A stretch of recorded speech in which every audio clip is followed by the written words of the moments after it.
암 환자가 암으로 돌아가시는 분은 드물어. 지금 병원에서 돌아가시는 분 다 그걸로 돌아가요. 발표를 안 해서 그래요. 조기 검진이 아주 중요하지. 제일 흔한 증세는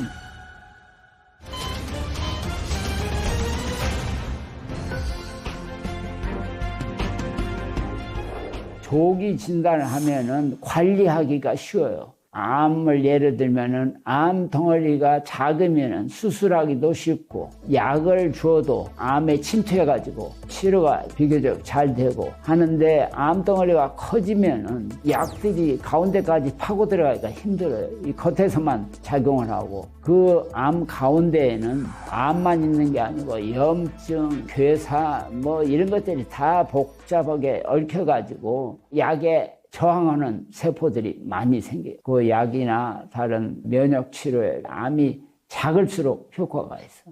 조기 검진이 아주 중요하죠. 이 1기는 되게 증상이 없어. 2기, 3기는 증세가 기력이 없어. 피로하고.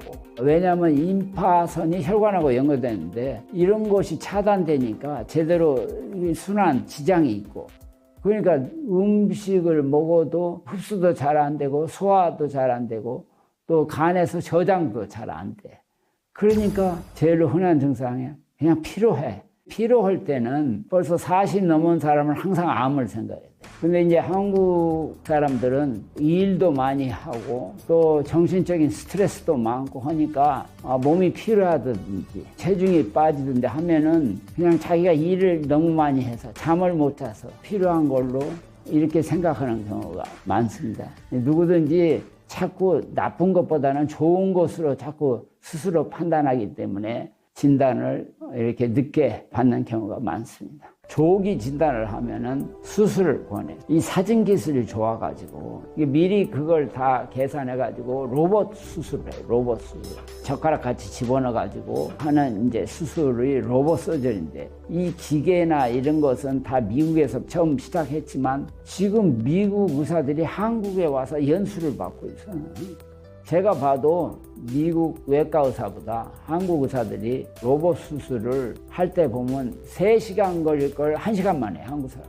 그렇게 빨리 하니까 그래서 그런지 부작용이 훨씬 적고 치료 결과도 좋아. 이 수술은 말할 것도 없이 세계에서 한국 사람이 제일 손재주가 좋으니까. 아직도 미국에 가서 좀 치료받으면 어떠냐고 이렇게 물어보는 사람이 꽤 있어요. 절대 안 된다고 그러지. 할 이유가 하나도 없지. 이 나쁜 암이라는 것은 우선 진단을 늦게 하는 암. 그러니까 한국 사람이 많은 위장계통, 식도암, 위암, 간암, 췌장, 담도암, 또 장암, 직장암, 방광암, 이런 암들은 배 속에서 생기는데 이게 커져가지고 옆에 있는 장기, 특히 혈관, 신경을 눌러야 증세가 생기니까. 그리고 이게 커져가지고 이제 통로를 막아야 이게 증세가 나타나기 때문에 그때까지는 증세가 없으니까 대부분 진단이 늦어가지고 이미 증세가 있을 때는 수술할 수 있는 기회가 대개 10% 굉장히 적기 때문에 수술을 대부분이 하고 싶어도 늦게 진단을 할 수가 없고, 수술을 그냥 처음부터 하면은 그런 나쁜 암들은 눈에 안 보이는 세포가 옆에 있어가지고 수술할 때 그게 이제 더 퍼지기가 쉽고, 그래서 대부분 이제 항암 치료 이런 걸 먼저 3개월, 6개월 한 다음에 이렇게 한다고. 암 중에 종류가 여러 가지 있어요. 우리 장기 대개 25가지인데 거기 각 장기에 약 20가지 암들이 있어. 그리고 한 500가지 정도의 암이 있는 거야. 근데 옛날에는 조직검사해서 이게 선종이다 뭐다 이 정도로 끝났어.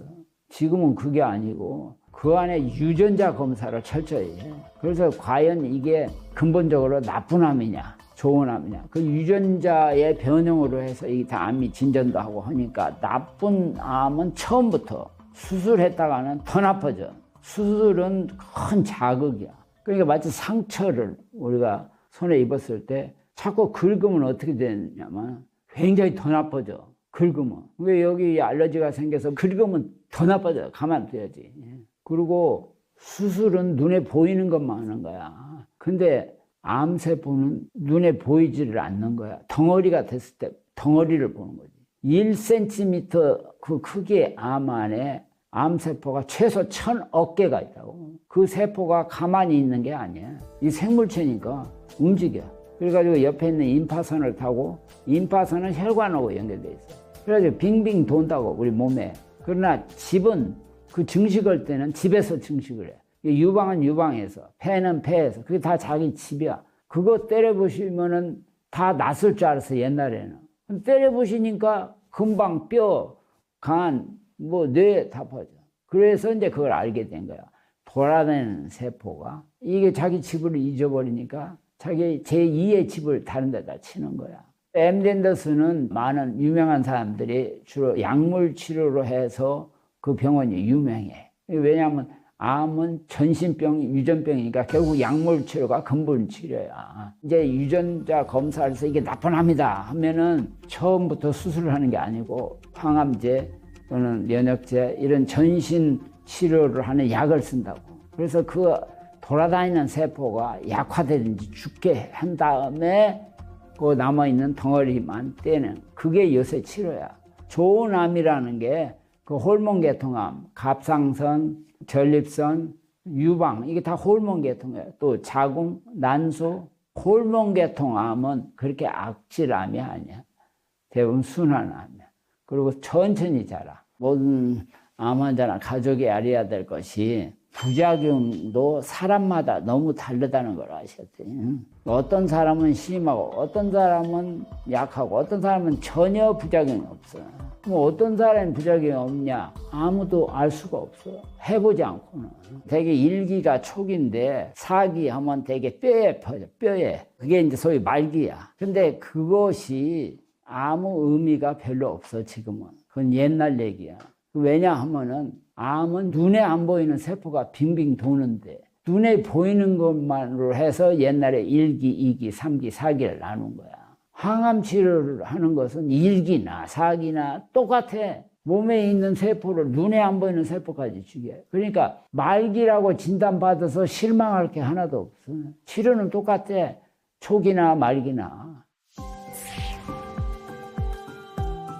암 환자가 암으로 돌아가시는 분은 드물어. 대부분 다 염증, 폐염으로 돌아가신다. 폐염. 왜냐하면은 되게 항암 치료를 하면은 위장이 싹 버려. 제일 우리 몸에서 연약한 그 부분이 위장 점막이야. 거기 있는 세포는 이 독한 약이 들어가면 다 망가져. 근데 그 점막 세포가 망가지면 이게 흡수를 제대로 못해요. 흡수. 또 이제 자주 열도 나고 하니까 항생제를 많이 써. 근데 암 환자가 아니고도 한국에 또 그 문제 중에 하나가 이 항생제를 남용해. 약 주고 병 만드는 거야. 감기는 바이러스야 대부분이. 이게 항생제 써봐야 아무 소용없어. 그런데 감기 들어서 병원이나 의사한테 가면은 한국에서는 내가 알기로 대부분이 항생제를 준다고. 그러면 그 항생제가 물론 그 균도 죽이지만은 중요한 것은 장에 100조 내지 200조 균이 있어. 우리 몸 안에 세포는 10조뿐이 안 돼. 그거의 10배, 20배의 균이 장에 있다고. 누구든지. 그게 반절은 좋은 균, 유산균. 이 나쁜 균은 뭐 여러 가지 있는데 이것들이 서로 견제하고 있어. 그런데 또 항생제를 쓰든지 또는 스트레스가 많으면 위에서 산이 많이 생겨. 이게 내려가가지고 산이 좋은 균을 다 죽여. 그러면은 나쁜 균과의 그 밸런스가 깨지니까 나쁜 균이 장에 있어야 되는데 이게 빠져나와. 그래서 폐로가 나와. 그래서 폐염이 되는 거야. 근데 이게 빠져나올 때 변형을 해서 나와. 왜냐하면 환경이 달라. 장에서 사는 때하고 폐에서 살 때하고. 그래서 이것을 영어로는 슈퍼백테리아라고 그래. 그 슈퍼백테리아는 항생제가 없어. 왜냐? 제약회사에서 안 만들어내. 왜냐면 이게 나올 때 계속 변형을 하면서 나와. 그리고 계속 변형해. 이 폐에 있어도. 지금 병원에서 돌아가시는 분 암 아니라도 다 그걸로 돌아가셔. 발표를 안 해서 그래. 장을 관리해야 돼, 장을. 장이 나쁘면 좋은 생각을 할 수가 없어. 생각이 부정적이면 장이 작동을 안 해. 그러니까 장과 뇌는 아주 그냥 연결이 돼 있어. 신경으로. 뇌에서 가장 필요한 물질이 세로토닌이야. 이게 세포와 세포를 연결시키는데 제일 중요해. 그것이 장에서 만들어져. 그리고 더 중요한 것은 항암 치료를 하면은 이 뇌세포가 망가져. 그러니까 환자들이 대부분이 성격이 변해. 어린애처럼 되는 거야, 쉽게 얘기하면. 건강한 사람도 80이 되면 어린애처럼 돼, 뇌가. 그래서 80 되면은 기억력이 한 30% 떨어져, 20대. 기억력만 떨어지니까 청각, 뭐, 다 떨어져. 또 몸에서 나오는 모든 호르몬 이런 게 다 떨어져. 근육도 전부 다 약해져. 뇌는 생길 때 참 밑에서부터 위로 올라가. 20대가 돼야 이 전두엽이 발달돼.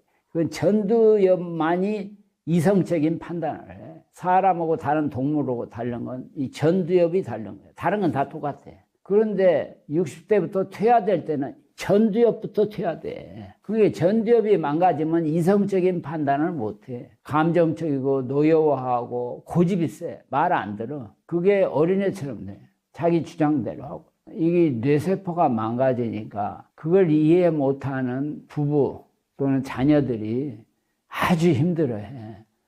어린애처럼 되니까 그걸 이해를 못하니까 왜 갑자기 이 사람이 이러나. 잘 먹고 마시라고 그렇게 옆에서 조언을 잘하는데도 말하면 할수록 더 안 들어. 먹으라고 하면 더 안 먹어. 마시라 하면 더 안 마셔. 그러니까 그 심리적인 그런 걸 이해해가지고 말을 않고 그냥 내버려 둬. 음식만 갖다 놓고 마실 거. 그리고 피해주면 혼자 먹고 마신다고. 뇌 조직하고 근 권력은 쓰면 쓸수록 건강해. 다른 조직은 쓰면 쓸수록 이게 나빠져. 이게 폐, 심장, 위, 간은 쓰면 쓸수록 나빠져. 장 이런 거. 늙었다고 움직이지도 않고 드러누워 있으면 그 사람 빨리 죽어. 그런 사람일수록 더 운동을 하고 더 머리를 써, 더 책을 많이 읽어야 돼. 더 음악 감상도 해야 되고. 그게 건강의 기본 진리야. 한국 암 환자가 치료를 1차 다 됐는데 재발을 걱정으로 아무것도 안 해. 그냥 걱정으로 또 재발한다는데 미리부터 까무라져.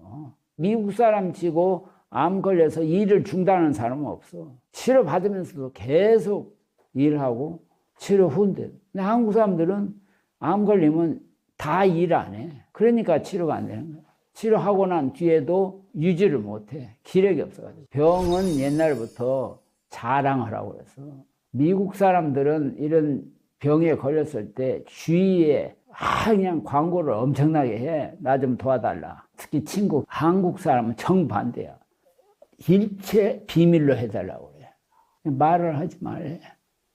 그건 큰 잘못이야. 미국 사람들은 금방 광고를 해, 누구든지. 누가 아프다 그러면 서로 모여서 기도하고, 그리고 음식 먹기가 힘들다 하니까 그 사람이 입맛에 좋다는 걸 서로 만들어가지고 가지고 오는 거예요. 그러니까 할 수 없이 체면 때문에, 그리고 같이 먹어. 근데 한국 사람들은 일체 안 만나려고 하니까. 그러니까 먹지도 않고 말도 않고 이렇게 하니까 그렇게 가까운 친구들도 모르고 있으니까, 그리고 도와달라고를 안 하니까, 그 다음에 이제 나이가 너무 많다든지 또는 지병이 있어가지고 혈관병 뭐 다른 걸로 고생고생 한다든지 이런 사람들은 그런 독한 항암 치료 이런 걸 하면은 훨씬 부담이 크거든. 그보다는 비교적 부작용이 적은 면역 치료 아니면은 보조 치료 권하고, 무엇보다도 가족들한테 암 치료를 해서 무슨 뭐 완치는 할 수 없지만은 이걸 싸워서 이기기 위해서 나가면은 충분히 보통 생활은 다 할 수 있으니까 그런 어떤 마음의 결정, 긍정적인 생각을 불어줘야 돼. 암 치료는 무슨 약, 수술, 방사선으로만 되는 게 아니에요. 의사들은 육체는 다를지 몰라도 그 개인의 마음, 영혼을 어떻게 할 수가 없어요. 그러나 가까이 있는 가족들은 제일로 그 사람의 마음을 잘 알 수 있고 영혼까지도 알 수 있어. 그러니까 그 사람들이 도움이 필요해.